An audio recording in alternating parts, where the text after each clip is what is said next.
Hello, dark readers, and welcome to the Dark Side of the Library podcast. I am your host, Katie, and with me is Carrie. So today we are going through our adult fiction releases for April of 2023. We have some catching up to do, but I'm really excited. There's plenty of books coming out. So, Carrie, why don't you kick us off today with your first book? And we have not read any of these. They're not out yet, and we're not big enough book bloggers to get free copies from the publishers early. Except, thank God, Simon & Schuster just sent me a digital review copy of the new upcoming Alice Hoffman book, which I will be reading soon. I'm so excited. That's awesome. I think I have a deadline to read it because it'll disappear off my computer. So guess what I'm doing tonight? Watching Netflix? No. So good.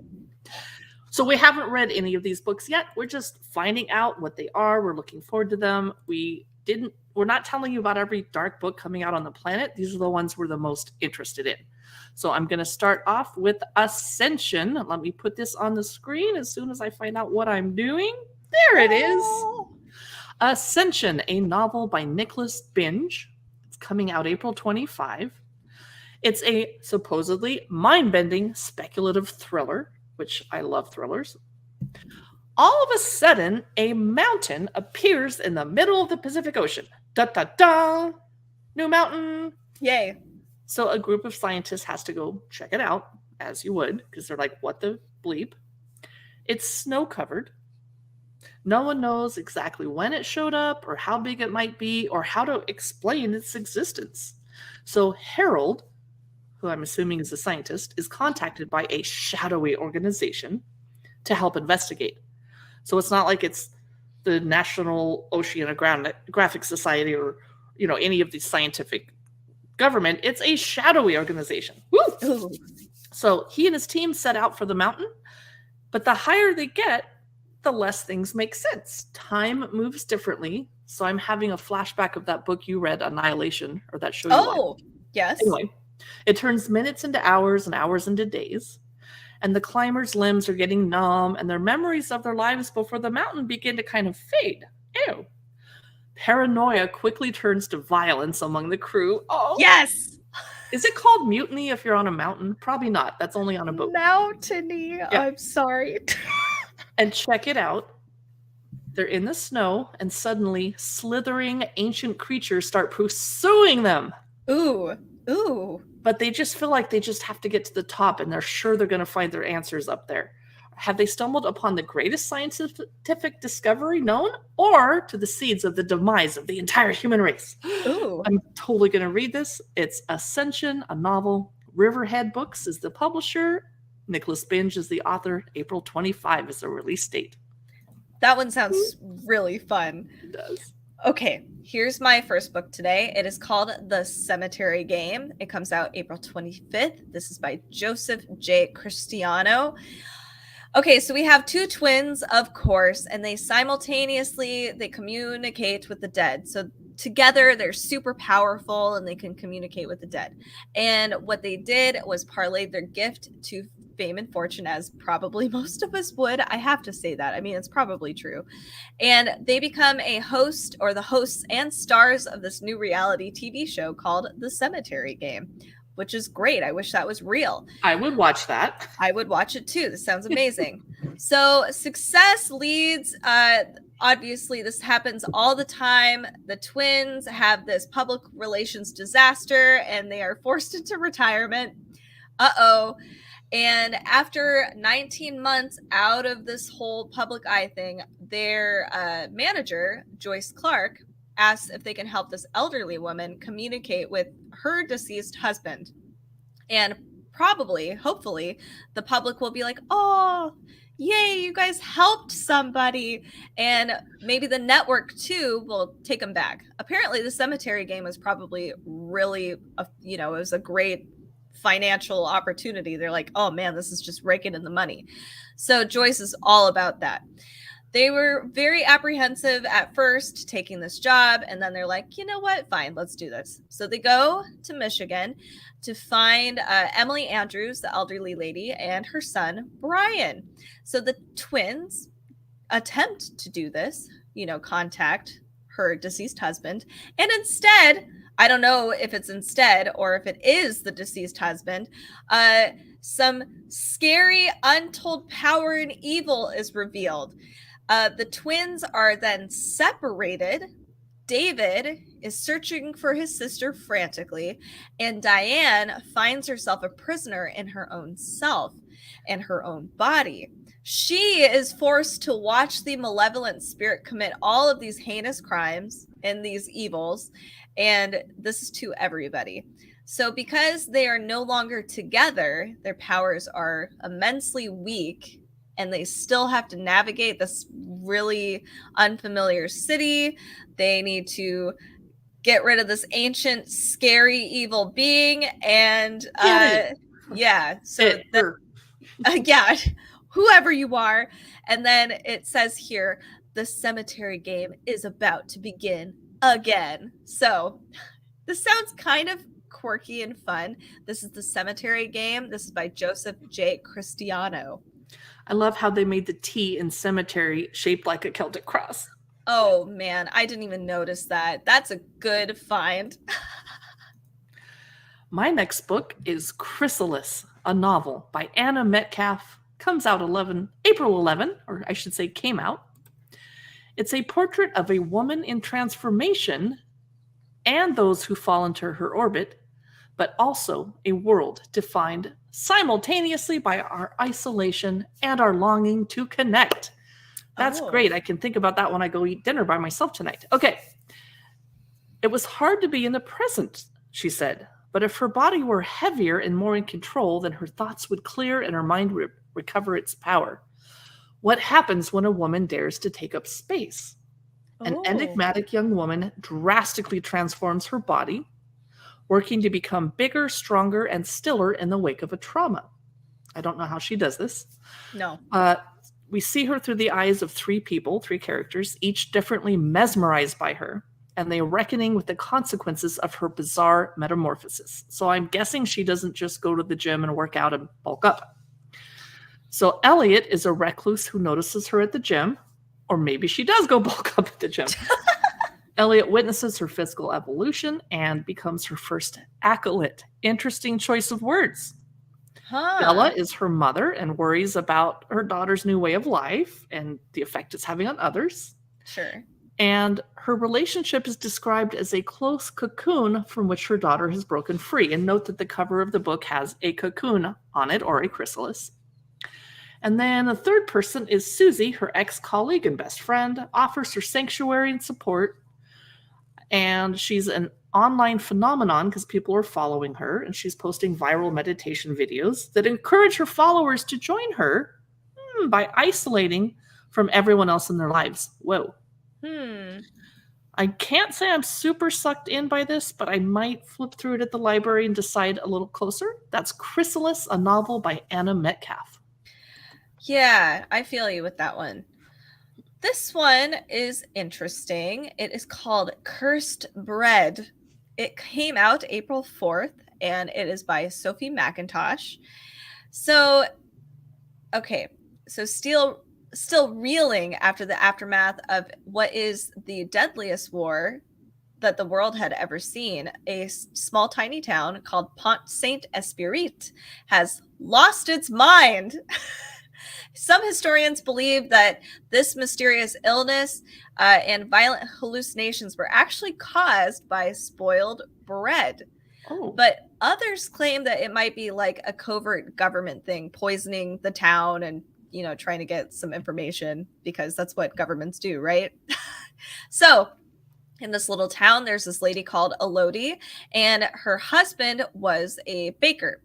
And she's not really a remarkable person. She's kind of plain, but she wants to, I guess, elevate herself to, you know, she wants to be, you know, awesome and seen and spotlight. So there's this new couple that comes to town, a forceful ambassador and his sharp-toothed wife, Violet. Elodie quickly wants, you know, a relationship. She's sucked into their orbit. And then there's this dangerous game of cat and mouse that begins to happen, but we don't really know who the predator is in this case and who are they preying on. Oh. This book has, I've read some reviews. It's kind of a tale of obsession, and it's a little seductive. It's a little dark and psychological thriller. Some people have actually labeled it as like a tale of being sexually frustrated. So I'm like, Wow. what?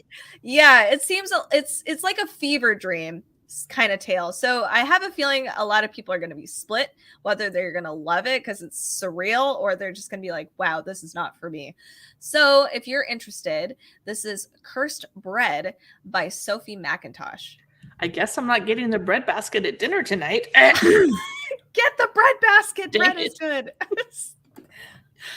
My next book is Games for Dead Girls, a thriller. Ooh.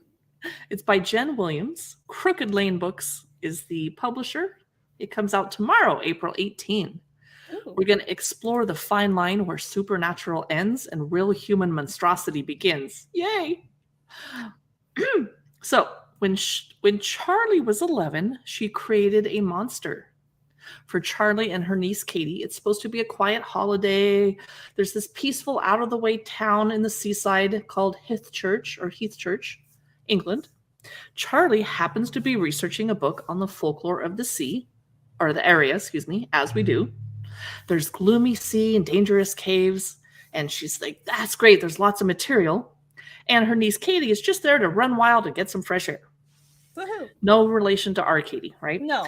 So Charlie's research reveals a deeper, darker secret, one that uncovers her own secret, carefully hidden past. Because young women are going missing again. A teenage girl is snatched from the beach in broad daylight. And before that, throughout the decades, other girls have vanished from the area. Maybe you should have done your research before you brought your teenage niece on a visit, but whatever. Oh. The families don't have any answers. There's no bodies to bury because they just vanish. So back in the day, Charlie's creation was a thing of felt, straw, fury, and a rusty pair of scissors in the dark. It couldn't be her monster doing this, could it? Charlie better discover the truth about the girl's disappearances, but she's about to encounter a force of pure obsessive malevolence. It's a little silly, but yet I'm intrigued. You had me until she made something out of felt, straw, and rusty scissors. I don't know. What a monster that would be. Oh. All right. So here's, if you are finished, I will go into I my guess book. I'm finished. I forgot to restate. I'm sorry. I'll restate the author's name. It's Games for Dead Girls by Jen Williams. I think we're both trying to conceptualize what a weird straw man with scissors, or lady, straw thing with But scissors. hey, straw and felt can burn. I'm just saying. A fire monster. Oh my goodness. Okay, sorry. I'm still thinking about it. So my next book is called The Gifts. There's a lot. I think obsession seems to be the theme this month, I'm noticing, in adult fiction. So interesting. This is by Liz Hyder, and it comes out April 25th. In October 1840, a young woman is kind of running around in the forest in the English countryside, and these wings just sprout from her shoulders. In London at this time, there is rumors of this fallen angel, and it causes a huge stir in the city, understandably, because clearly the end of times is here. That would be weird. Yeah. That'd be disturbing.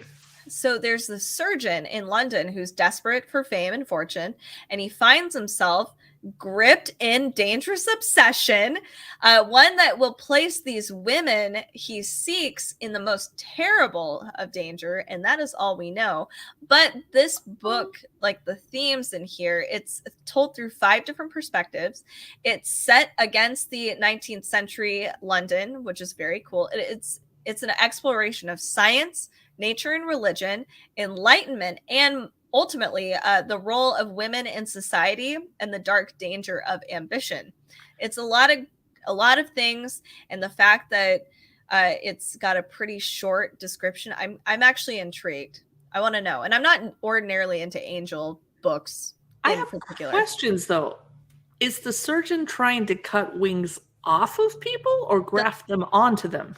That's kind of what I'm wondering too, and I Hmm. kind of had some feeling about that. It's a lengthier book. It's almost 500 pages long, so we'll see. It already has a fairly decent rating on Amazon at 235 ratings at like 4.5. So I would say it's a pretty decent read. So this, Just wanted to say a quick hi to Kimberly Stewart. Thanks for watching. yay, yes. So this is The Gifts, a novel. This is by Liz Hyder. What is next from me? I can't wait to see. Hey, that rhymed. The Can't read. Haunting of Alejandra by Ooh. V. Castro. A woman is haunted by the Mexican folk demon La Llorona in this utterly terrifying story about generational trauma, colonization, systemic oppression, and the horror at the heart of motherhood. Wow. The publisher is Del Rey. This comes out tomorrow, April 18th. Alejandra no longer knows who she is. To her husband, she's a wife, and to her children, she's a mother. To her own adoptive mother, she's a daughter. But they can't see who Alejandra has become, a woman struggling with a darkness that threatens to consume her. All. They also can't see what she sees. In times of despair, a ghostly vision appears to her, the apparition of a crying woman in a ragged white gown. It was me. No, I'm just kidding. So she goes to visit a therapist, as you should, and she begins exploring her family's history, starting with the biological mother she never knew. Oh. She learns that heartbreak and tragedy are not the only things she has in common with her ancestors.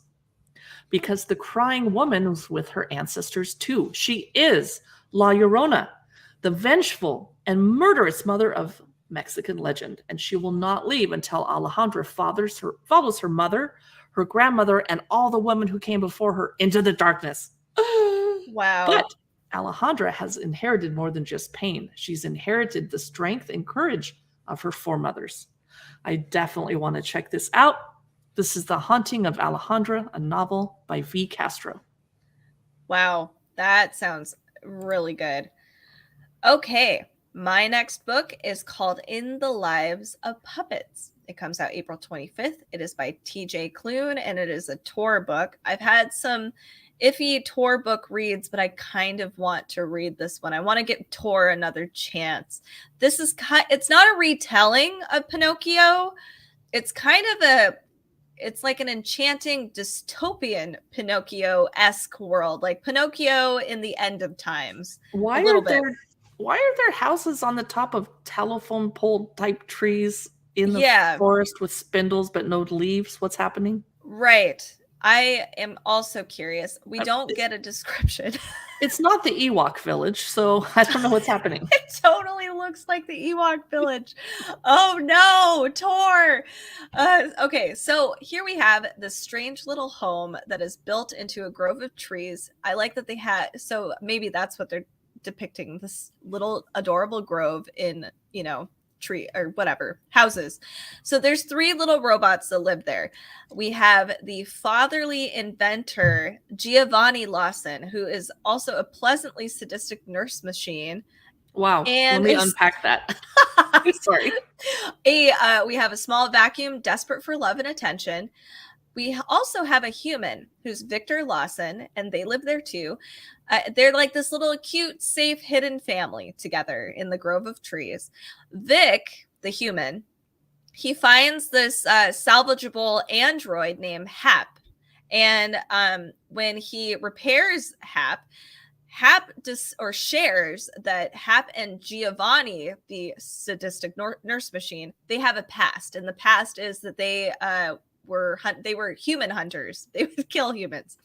So Hap alerts robots from their former life and where they live in their little secret grove, and all of a sudden their tiny little close family life is now being ripped apart because they have to flee and run away.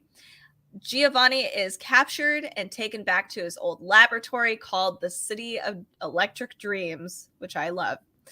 Together, Vic, the human, and the rest of the little family, they journey across this otherworldly country to rescue Geo from decommission or reprogramming, because they like him how he is. He's not hunting humans anymore, but he's still a part of their little family.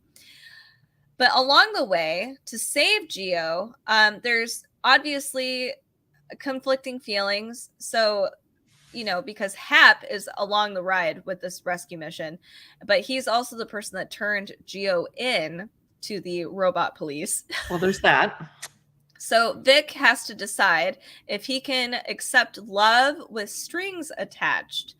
So it's not super duper dark, it seems like there's just an air of it being a little dark.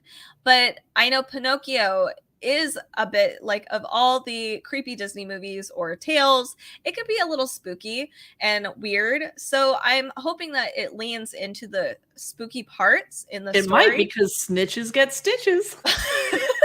My husband says that too. So this is, and I might give Tor a chance because this sounds interesting, and I haven't read like a dystopian robot horror movie novel, so I'm really excited. In the Lives of Puppets by TJ Klune. I think I'm out. I got anxiety just listening to the synopsis. You're like, oh my god, so much. So my next book is The Last Heir to Blackwood Library. It came out April 4. It's by Hester Fox. With the stroke of a pen, 23-year-old Ivy Radcliffe becomes Lady Hayworth, owner of a sprawling estate in the Yorkshire moors. So nice atmospheric entrance here with rainy, cloudy, etc. She's never heard of Blackwood Abbey, which she just inherited or whatever, or of the ancient bloodline from which she's descended. Surprise! With nothing to keep her in London since she lost her brother in the Great War, she warily makes her trip to her new home. I'm really hoping for creepy servants like in the others. Oh, okay. The Abbey is foreboding. The servants are reserved and suspicious, but I guess they're not creepy. Shoot. There's a treasure waiting behind locked doors. A magnificent library. I'm in. I'm buying this. Perfect. Despite cryptic warnings from the staff, Ivy feels irresistibly drawn to the dusty shelves, where familiar works mingle with strange esoteric texts. And she senses something else in the library too, a presence that seems to have a will of its own. So, of course, there's a village nearby the Abbey, as there are, and there's rumors swirling around, as they do, about ghosts and curses and an enigmatic manuscript at the center of it all. So Ivy's going to try to uncover the library's mysteries in order to reclaim her own story before it vanishes forever. I'm telling Ivy, go back to London. Just go back to London. But I'm going to pick this up. That sounds right up my alley. The Last Heir to Blackwood Library by Hester Fox. I'm excited to hear what you think of it. My next book is The Last Word. This is by Taylor Adams, and it comes out April 25th. So I feel like this book is definitely grounded in the fears. Like book reviewers, can understandably fear the author that they might be critiquing when they are reviewing a novel or something. So this feels very realistic, this book. So we have our main character, Emma Carpenter, and she just chills. She lives in isolation. She's with her golden retriever, and she lives in Washington, a beachfront home. It's always rainy, of course, and as it is. Yes, so she only really talks to like her the house owner and her old neighbor, whose name is Deke. So she reads this poorly but gruesome horror novel by somebody named H.G. Cain. So she posts a 1-star review. And what happens is she gets into this online argument with none other than the author himself. Well, that happens. Yes, all the time. This is why this book is a little scary. So soon after, there's some disturbing incidences that start to occur at night. And for Emma, this just doesn't feel like a coincidence. Things just are strange enough, and things are just being a little too close. And she thinks that maybe the author could be stalking her too. Is this like Misery by Stephen King, but in reverse? Oh, actually, a little bit. Kind of. Yeah. So Emma digs more into this author's life, his work, etc. And he's published like 16 other novels, and they're all very similar. So they're all sadistic tales of stalking and murder. But who is this person? Like, and how did he find her? And what else is he possibly capable of? This is a very like fast-paced novel. It is disturbing. It's a deadly game of cat and mouse. And I think it's grounded in reality. I've heard some horror stories with authors and their reviewers before. And man, sometimes just don't read your 1-star reviews. Just don't do it. So this is The Last Word. This is by Taylor Adams. That sounds really good. I know. My next book I wanted to mention is Salvage This World, a novel by Michael Ferris Smith.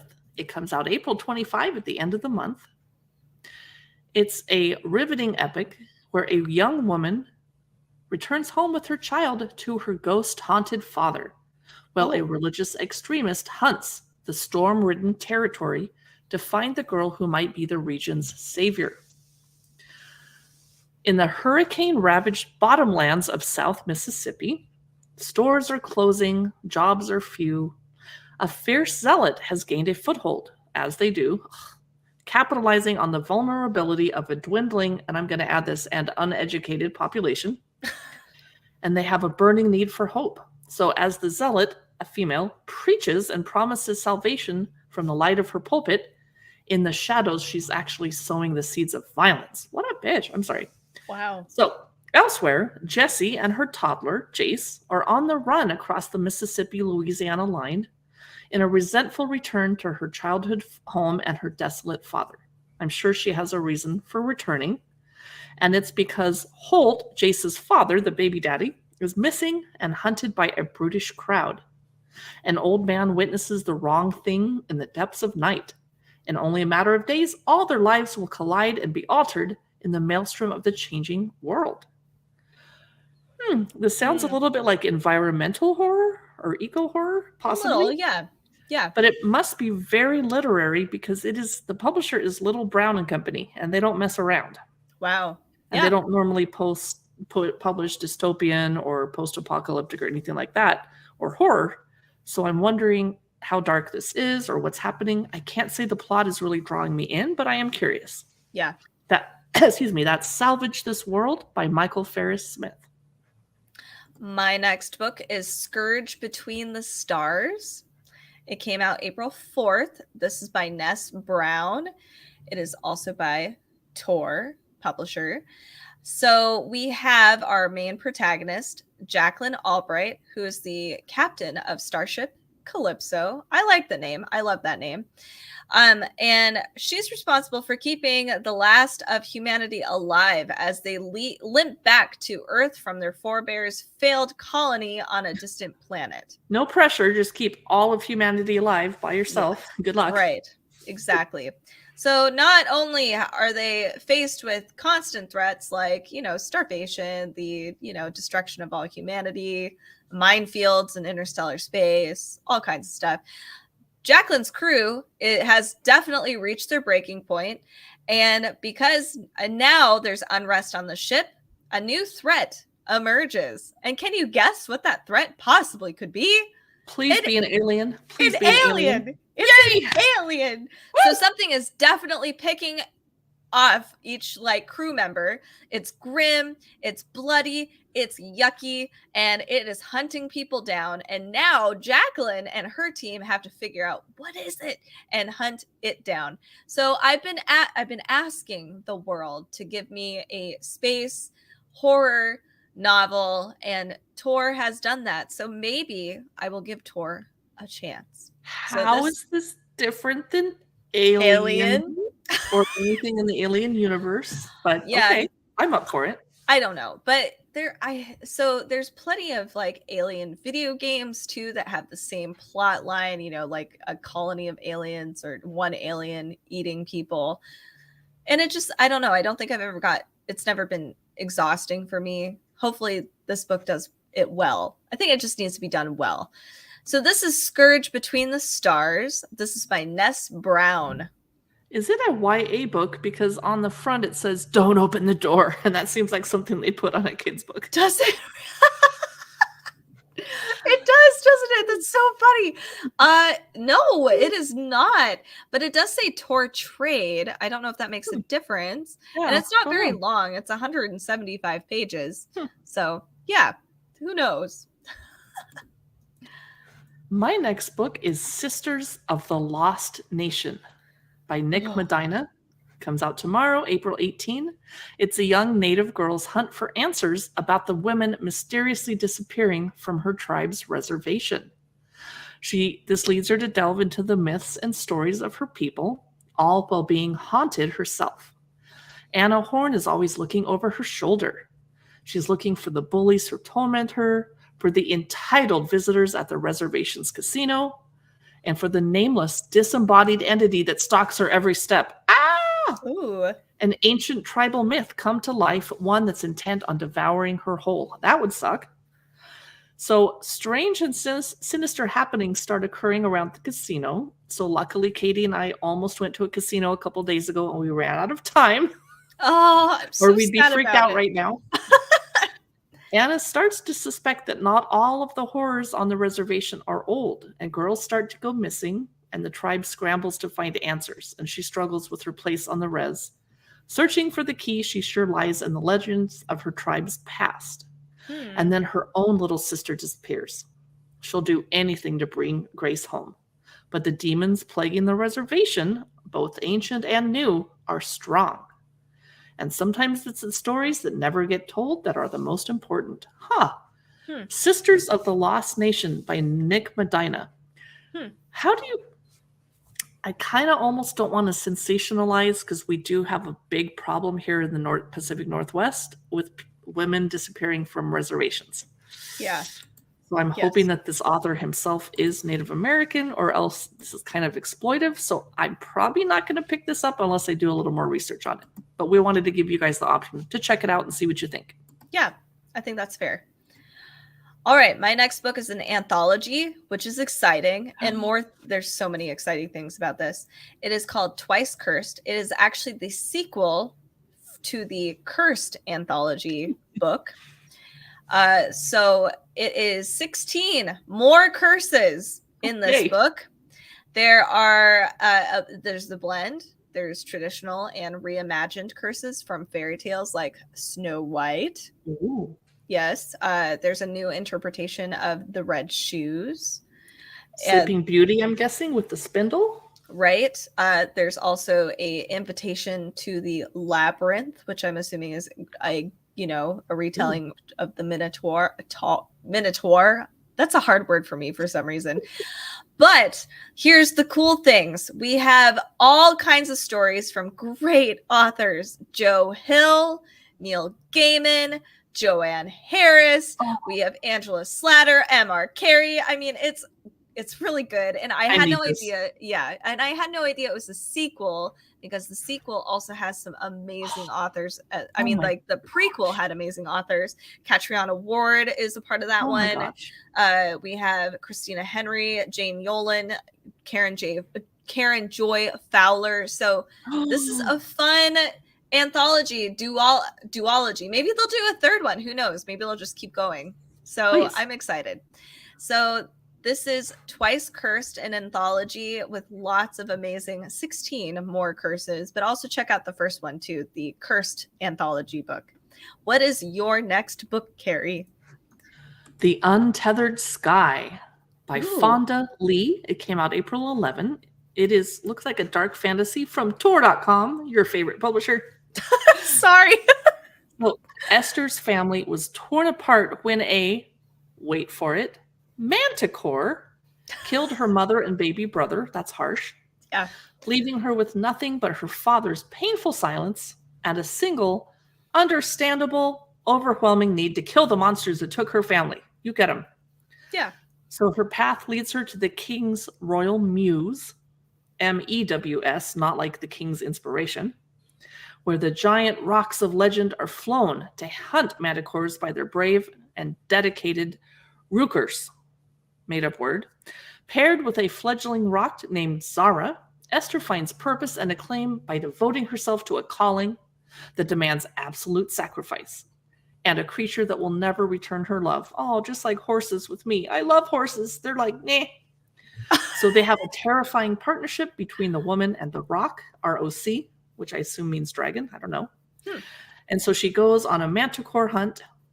This is a little too sword and sorcery warrior for me, but I wanted to bring it up because there's not a lot of books about manticores getting killed, so cool. It is Untethered Sky by Fonda Lee.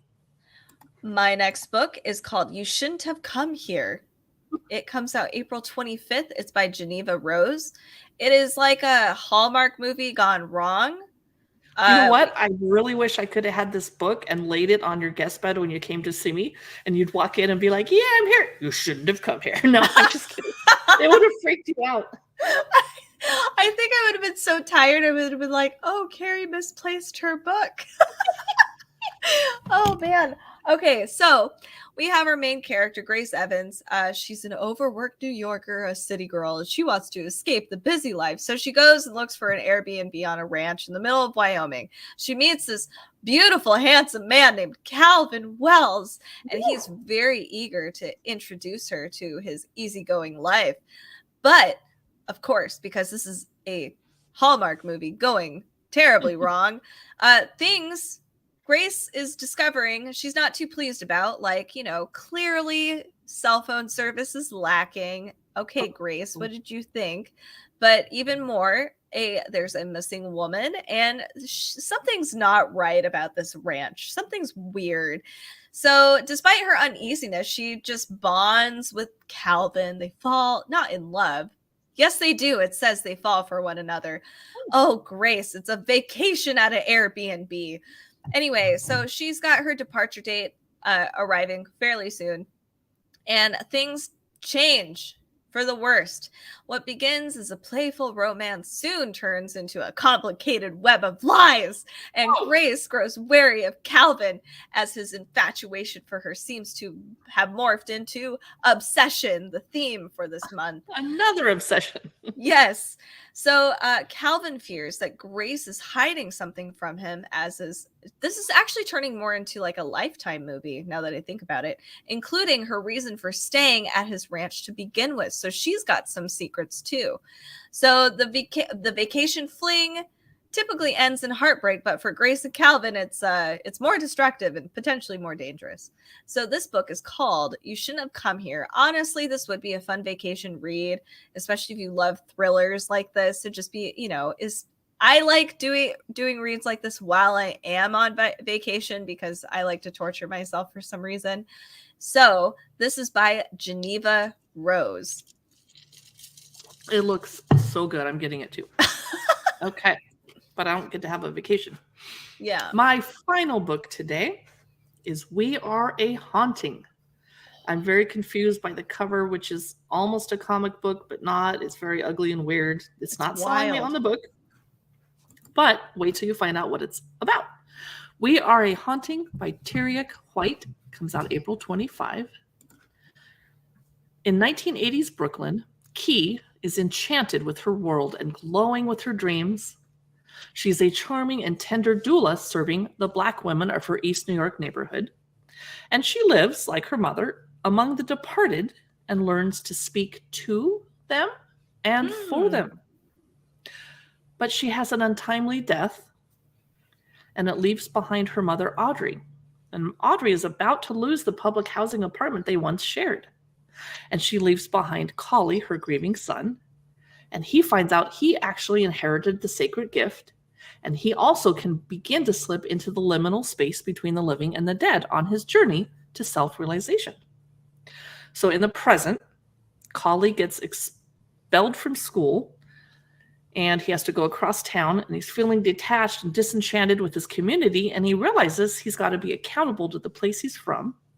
So he goes to college, and he's learned how to make friendship, kinship, community, and foster love, and he returns to East New York, where he came from, and he's going to address structural neglect and the crumbling blocks of New York City public housing he was born to. And it's a supernatural family saga, a searing social critique, and a potent account of displaced lives. So it's not going to be the darkest book ever, but I'm curious to see how he uses the ability to slip between worlds and talk to the living and the dead. I'm kind of curious. It Yeah. might be a little difficult of a read. Like right now I need vacation reads, but I wanted to bring it up. It's an unusual type of book. We don't often find out about books like this that involve talking to the dead. It's usually more of a thriller. It's We Are a Haunting by Tyria White. Our final book of today is The Wishing Pool and Other Stories. It comes out April 18th, and it is by Tananarive Due. I am excited. I like the cover. I think it's very pretty. So this book is divided into 4 sections, and they are classic tales of horror. We have a series of short stories that are set in Florida, a Florida town, where the swamp tends to swallow people up. That sounds actually real. So the final 2 sections of this book shift to more of like a science fiction about a post-apocalyptic futures. Ooh, yes. And the last sections include pandemic stories, but this was written before 2020, and that, just a FYI, they might actually hit harder now because of what has happened. So Tananarive Due shows just how much territory she can cover in just one short book, and how versatile terrifying tales can be. So if you're looking for more of a short story kind of book for the spring and summertime, especially since spring break is coming up, or has, come up. Sorry, guys. Already. Yeah, but we have Memorial Day weekend coming up, so we still need a collection of books. I love short stories. They're really easy to kind of wrap up during a nighttime. So this is The Wishing Pool and Other Stories. This is by Tananarive Due. And that is our latest podcast episode. Thank you so much for listening. You could also watch our podcasts on many places, including YouTube, Facebook, eventually Instagram. And we also have an Amazon Live channel at amazon.com/live/Dark Side of the Library. We'd love to hear from you. Be sure to check out the affiliate links in the podcast notes and the YouTube caption. We get a small commission, and we are looking forward to exploring even more books with you. Coming up on Wednesdays and Fridays, we publish about dark nonfiction, dark YA, and dark children's books. See you in the next episode. Bye.